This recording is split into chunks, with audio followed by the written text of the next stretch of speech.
Essa complicação do VAR, a arbitragem, se os jogadores também, uma coisa que é só observar. Cada vez que o árbitro ele se dirige ao monitor ali na cabine, todo mundo vai para cima, fala um monte de coisas. Acho que também a gente já tem essa cultura da pressão, jogador de futebol no Brasil. E olha que o Rigoni nem é brasileiro, né? Chegou faz pouco, mas os caras vão para cima mesmo. Essa é a parte ruim e principalmente que também a arbitragem, ela dá motivo, né, Denilson? Muitas vezes ela não explica o que ela está fazendo, não tem, por exemplo, a gente não consegue ter acesso aos áudios, à troca de mensagens dos árbitros, os que estão em campo e do VAR. Então, é complicado também, não tem uma transparência. Um dos motivos da demora da tomada de decisão do árbitro quando tem interferência do VAR é justamente acalmar os jogadores, acalmar os ânimos dos jogadores. Porque esse jogo, por exemplo, enfim, decisão... Continuo achando decisões polêmicas nessa partida, nesse clássico entre São Paulo e Palmeiras, mas o árbitro demora muito mais para tomar a decisão em relação ao lance ali que ele vai analisar. Ele demora muito mais acalmando os caras, pedindo paciência, calma que eu vou ali, pera aí que eu vou lá ver e tal, não sei o quê, do que propriamente ele analisar o lance ali. Ele demora. Essa imagem que a gente está vendo o Luciano xingando, cara, não tem que levar isso para julgamento, pô. Não dá num campo de futebol, numa adrenalina que existe dentro do ambiente ali, daquela atmosfera, você ficar pedindo, por favor, pô. Por favor, toca a bola pra mim. Ah, por favor, por que você não chutou pro gol? Para. Sai. É natural. É natural. Então, se todas as vezes que um jogador insultar um árbitro, xingar o árbitro, por causa da adrenalina do jogo, por causa do calor do jogo, for pra julgamento, filho, a maior parte dos times vão jogar desfalcados. Mas eu acho que tem xingamentos e xingamentos. Tem coisa que a gente não sabe. Às vezes o cara tá realmente nessa adrenalina e passa do limite, ofende o árbitro, não pode. Mas também tem outras coisas que a gente tem que relevar porque não são tão sérias assim. Eu acho que esse caso do Luciano nem deveria estar sendo colocado em pauta. A gente lembra de um caso do Neymar, que lá na Europa, a Liga dos Campeões, pelo Instagram xingou a arbitragem, isso foi usado como prova, e aí para ele receber uma punição. Mas, na verdade, eu acho que uma coisa é a arbitragem esclarecer por que ela toma uma decisão. Isso, na hora do jogo, talvez não possa acontecer, mas depois da partida, por que não dá uma coletiva?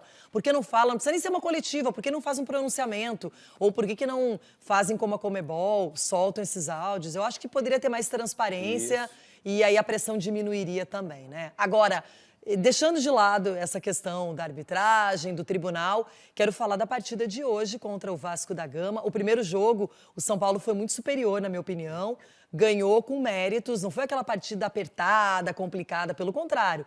Mostrou que ali estava uma equipe de Série A contra uma que está na Série B hoje e tem problemas. Só que agora é jogo de volta, é a última chance do Vasco. E a tendência é que o Vasco adiante essa sua linha de marcação, jogue um pouquinho mais no campo do São Paulo, pressione, e aí você tendo o Rigoni num bom momento, pode ser que esse contra-ataque funcione. A gente está mostrando a imagem do primeiro jogo, onde o Rigoni faz o gol, enfim, mas era um jogo para pelo menos de um 3-0 para o São Paulo. E o São Paulo perdeu algumas oportunidades. Para mim, um dos pontos positivos desse primeiro jogo foi o comportamento que o Rodrigo Nestor teve em relação à marcação praticamente individual ali do Marquinhos Gabriel, que é acho que é o grande momento que ele vem vivendo com a camisa do Vasco. Então, o Rodrigo Nestor marcou bem, então não fez... O Marquinhos Gabriel não conseguia fazer essa bola chegar, não ficou confortável nesse meio de campo. Então, foi um ponto muito positivo para o São Paulo. Óbvio que não dá para você entrar em campo, Renata, e já jogar em cima do resultado. Eu sempre falo isso aqui.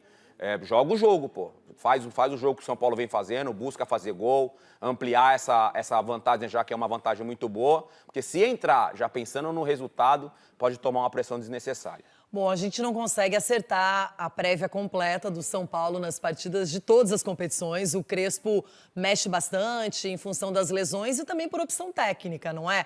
Por exemplo, a prévia de hoje seria com 2 zagueiros e não o tradicional esquema que ele gosta com 3 zagueiros. Então, o Volpi no gol. Aí, na direita, ele pode ir com o Igor Vinícius, que jogou o Clássico, ou pode ir com o Orejuela, a gente não sabe. Aí seriam 2 zagueiros, Miranda e Léo, mas ele pode aparecer com um terceiro zagueiro, sim.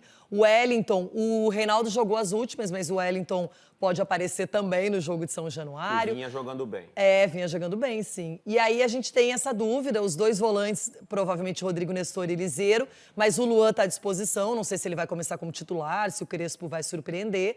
Aí ele tem uma outra opção, que é o Gabriel Sara, E ali a gente está vendo o nome do Igor Gomes, mas tem o Benítez, que a gente depende também da condição física, não sei se vai ser preservado para o brasileiro, porque tem 2-0 na conta, né? Benítez. Só que aí, de repente, o Benítez pode sair como titular e o Igor Gomes também pode aparecer no lugar do Gabriel Sara. Essa é uma possibilidade que eu estou trazendo aqui, mas que ele tem feito, né? Já aconteceu. E aí, ele surpreendeu no clássico, colocou o Marquinhos, que infelizmente teve uma lesão muscular. O Marquinhos apareceu ao lado do Rigoni. E agora a gente imagina que ele vai de Pablo, mas tem um menino Juan, que ele também está relacionado, veio da base, fez alguns gols na base. Enfim, Crespo, ele usa o mistério. Loirão, só para... Você foi muito bem na análise, só para pontuar, eu iria com o Igor Vinícius na lateral, apesar de nos jogos da Libertadores ele ter falhado, não ter jogado no nível que o São Paulo vinha jogando num coletivo, mas iria com ele, porque o Orejuela não chegou ainda, apesar de ele ter feito um jogo ok nesse primeiro jogo no Morumbi, não comprometeu, mas é que a imagem que eu tenho do Orejuela, que é aquela imagem de cruzeiro, de ele ser a opção do lado direito, atacava muito bem, parece que eu não estou conseguindo ver esse Orejuela com a camisa do São Paulo. E do meio de campo para frente, eu acho que não vai ter muita novidade, não. Eu acho que ele vai com esse mesmo time. Surpreende se ele entrar realmente com Léo e Miranda, né, que são só 2 zagueiros. A gente tem acostumado a ver o São Paulo jogando com 3 zagueiros. Mas essa prévia que a gente está mostrando agora é uma boa prévia.